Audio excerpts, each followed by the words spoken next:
கர்ம வீரர் திரு காமராஜர் அவர்களிடம் ஆலோசனை வழங்குகிறார்கள். ஸ்டேட்டுக்கு வருமானம் இல்ல ஐயா, நீங்க கள்ளுக்கடை இப்ப பேசுறோம்ல டாஸ்மாக் கள்ளுக்கடை நீங்க திறந்தீங்கன்னா நிறைய வருமானம் வரும், நம்ம ஈஸியா எல்லாத்தையும் நடத்திட்டு போயிடலாம் அப்படின்னு போய் அதிகாரிகள் காமராஜர் அவர்களிடம் ஆலோசனை வழங்குகிறார்கள். அந்த ஆலோசனை அவர் சொன்னார், நான் பிச்சை எடுத்தாவது என் மக்களை காப்பாற்றுவேன்.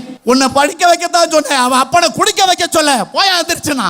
ஒரு கட்சியை ஆளுவதற்கும் அந்த கட்சியில் சேர்வதற்கும் குடிகாரனா இருக்கணும். அவனுக்கு பாட்டில கொடுத்து பிரியாணியை கொடுத்து குடிகாரனா இருக்கணும். Social democratic party of India ஆழமாக ஆடித்தரமாக சொல்லுகிறோம். இங்க அதற்கான வாடைகளே இல்லை. அந்த ஒழுக்கத்தை, அந்த கட்டுப்பாட்டை, அந்த கண்ணியத்தை பேணக்கூடிய அகில இந்திய தேசிய கட்சி social democratic party of India. இங்க ஜாதிக்கு இடம் இல்ல, மதத்துக்கு இடம் இல்ல, மொழிக்கு இடம் இல்ல.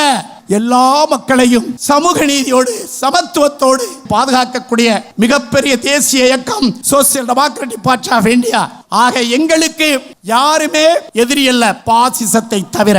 பாசிசம் எங்க நின்றாலும் சரி, என் அண்ணனாக இருந்தால் நான் எதிர்ப்பேன், என் அப்பனாக இருந்தால் நான் எதிர்ப்பேன்.